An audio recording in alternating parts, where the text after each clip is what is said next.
বাংলাদেশকে বিশ্বকাপ থেকে বাদ দিয়ে স্কটল্যান্ডকে অন্তর্ভুক্ত করা হয়েছে, এটা নতুন কোনো ঘোষণা নয়। ইতোমধ্যে 12 ঘন্টা পারও হয়ে গেছে।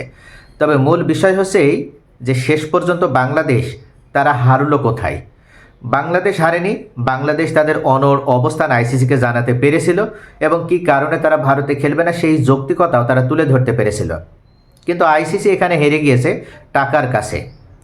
ভারতে ক্রিকেট বোর্ড বিপুল পরিমাণ টাকার মালিক এবং তারা এই টাকা দিয়ে আইসিসির গোটা পরিবারকে তারা কিনে নিতে সক্ষম হয়েছে। তবে এক পাকিস্তান টাকার কাছে বিক্রি হয়নি, তারা সর্বশেষ বাংলাদেশের পক্ষে তাদের অবস্থানটা ধরে রেখেছে। বাংলাদেশ জিম্বাবুয়ের দুর্দিনে সবসময় জিম্বাবুয়ের পাশে দাঁড়ালেও টাকার কাছে জিম্বাবুয়ে হেরে গেল, আফগানিস্তান হেরে গিয়েছে, সংযুক্ত আরব আমিরাত, ওমান তারাও দেখা গিয়েছে যে ভারতের পক্ষেই তাদের ভোটটা প্রদান করেছিল। এরপরে কিন্তু এক প্রকার নির্দিষ্ট হয়ে যায় বা নির্ধারিত হয়ে যায় যে বাংলাদেশ ছাড়াই এই বিশ্বকাপটা হবে। তবে শেষ পর্যন্ত একটা মিরাকেলের জন্য ওয়েট করা হয়েছিল। বিসিবি পরিচালক আমিনুল ইসলাম বুলবুল উল্লেখ করেছিল যে আমি আশাবাদী যে একটা মিরাকেল হবে এবং তার মাধ্যমে বাংলাদেশ বিশ্বকাপ খেলবে। তবে সেই মিরাকেলটা আর হলো না।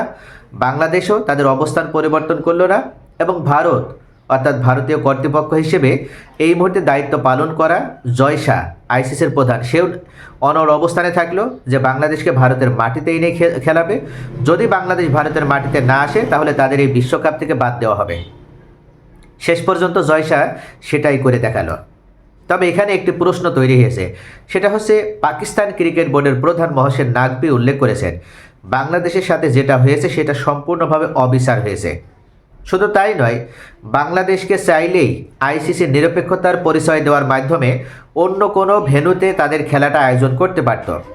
কিন্তু শেষ পর্যন্ত এই আইসিসি ভারতে ক্রিকেট বোর্ডের কাছে বিক্রি হয়ে যাওয়ার কারণে এবং আইসিসি একটা ইগো তৈরি হয়েছে এবং আইসিসি তাদের নিরপেক্ষতা ধরে রাখতে পারেনি এবং জয় শাহ আইসিসির প্রধান হওয়ার কারণে জয় শাহ যেটা বলেছে আইসিসি শেষ পর্যন্ত সেটাই মেনে নিতে বাধ্য হয়েছে এবং যার কারণে আমরা আজকে দেখতে পাচ্ছি যে বাংলাদেশের সাথে এই অন্যায় অবিচার হওয়ার পরও আইসিসির অন্যান্য যে কর্তৃপক্ষ যারা রয়েছে, যারা দায়িত্বশীল রয়েছে, তারা কিন্তু মুখে কুলু পেটে রেখেছে।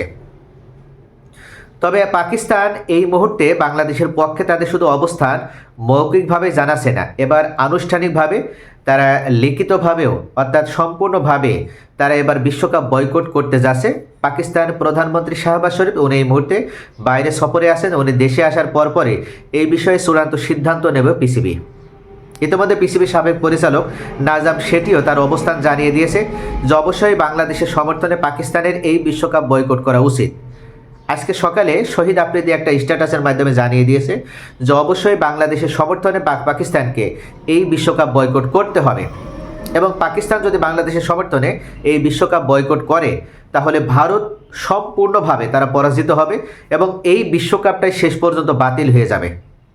কেননা পাকিস্তান এবং বাংলাদেশ তারা দুইটাই পূর্ণ সহযোগী দেশ বা পূর্ণ সদস্য দেশ আইসিসির, আর দুইটা দেশ যদি একসাথে বিশ্বকাপ বয়কট করে তাহলে এই বিশ্বকাপ কোনোভাবেই আর কন্টিনিউ করতে পারবে না ভারত। আইসিসিকে যতই কিনে নেওয়ার চেষ্টা করা হোক, ইতিমধ্যে কিন্তু আইসিসির অন্য যে সহযোগী দেশগুলো রয়েছে, অস্ট্রেলিয়া, এমনকি ইতিমধ্যে আমরা দেখেছি দক্ষিণ আফ্রিকা, তারাও কিন্তু ফুঁসে উঠেছে এবং বাংলাদেশের সাথে এই অবিচার হওয়ার কারণে তারাও শেষ পর্যন্ত তারা তাদের অবস্থান এবং তাদের ভিতরকার থাকা সেই সাবেক ক্রিকেটাররা তারাও কিন্তু বিভিন্নভাবে বিবৃতি প্রদান করছে যে বাংলাদেশকে চাইলেই আইসিসি এই বিশ্বকাপে অংশগ্রহণ করার সুযোগ দিতে পারত। কিন্তু আইসিসির একপাক্ষিক নীতি এবং এই দ্বিমুখী নীতির কারণে বাংলাদেশ এই বিশ্বকাপ খেলতে পারছে না। তো এখানে পাকিস্তান অংশগ্রহণ করলে বা পাকিস্তান এবার বাংলাদেশের সাথে যুক্ত হলে আইসিসি চরম চাপে পড়ে যাবে এবং আইসিসি তখন বাধ্য হবে এই বিশ্বকাপ বাতিল করে ভারতের মাঠ থেকে অন্য কোনো নিরপেক্ষ ভেন্যুতে এই বিশ্বকাপ আয়োজন করতে। এখন এই অপেক্ষায় রয়েছে বাংলাদেশের 18 কোটি জনগণ। বাংলাদেশের জনগণের এখন চাওয়া পাওয়া এবং শেষ ভরসাটা ওই পাকিস্তানের উপরে নির্ভর করছে। অর্থাৎ পাকিস্তান যদি শক্তিশালী অবস্থান নেওয়ার মাধ্যমে তারা যদি এই বিশ্বকাপ বয়কট করে এবং আইসিসিকে যদি একটা চাপ দিতে সক্ষম হয় তাহলে অবশ্যই সেটা বাংলাদেশের জন্য যেমন কল্যাণকর হবে, আইসিসিও শেষ পর্যন্ত এই ভেন্যু পরিবর্তন করে বাংলাদেশের দাবি মেনে নিতে বাধ্য হবে। তবে এখানে ভারত চরমভাবে ইতিমধ্যেই যে ক্ষতিগ্রস্ত হয়েছে এটা কিন্তু নিশ্চিত। ভারতের ক্রিকেট বোর্ড যত বড় শক্তিশালী ক্রিকেট বোর্ডই হোক না কেন, আইসিসি যদি মনে করে যে এক ভারত তাদের সাথে থাকলেই হবে, তাহলে আইসিসি কখনো ফিফার মতন শক্তিশালী অবস্থান তৈরি করতে পারবে না যেভাবে ফিফা এখন গোটা পৃথিবীর ভিতরে, গোটা বিশ্বের ভিতরে তারা যতটা জনপ্রিয়তা অর্জন করতে পেরেছে, আইসিসি সেই জায়গায় চরমভাবে তারা মার খাবে। কেননা অন্যান্য যে দেশগুলো রয়েছে তারা এটা দেখার মাধ্যমে তাদের কাছে এই বিষয়টি স্পষ্ট হয়ে যাবে যে ফিফার সাথে থাকা ভালো, কিন্তু আইসিসিতে যাওয়া কোনোভাবে আমাদের জন্য কল্যাণকর হবে না। কেননা বাংলাদেশের সাথে যে অন্যায়টা হয়েছে ইতিমধ্যে কিন্তু সারা বিশ্বব্যাপী এটা প্রসারিত হয়ে গেছে এবং গোটা বিশ্বের জনগণ জেনে গিয়েছে যে এক ভারতের দাবি মানতে যে কিভাবে বাংলাদেশের সাথে অন্যায় করলো আইসিসি। তাই তারাও কিন্তু সহজে আইসিসির সাথে আর ইনক্লুড বা ইনভলভ হতে চাইবে না। আর এটাই আইসিসির জন্য সবথেকে বড় একটা মারাত্মক একটা ক্ষতি ডেকে নিয়ে আসলো।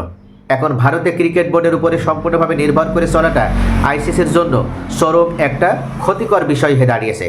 আইসিসি যদি পরবর্তীতে এই জায়গা থেকে বের হতে চায় তাহলেও তারা আর বের হতে পারবে না, কেননা বাংলাদেশের এই বিষয়টি একটা এক্সাম্পল হয়ে গেল সারা বিশ্বের কাছে। এখন দেখার বিষয় যে পাকিস্তান বাংলাদেশের সাথে অবস্থান নিয়ে আইসিসিকে কতটুকু চাপ প্রয়োগ করতে পারে এবং শেষ পর্যন্ত এই বিশ্বকাপের উপরে কতটুকু ইফেক্ট তৈরি করতে পারে।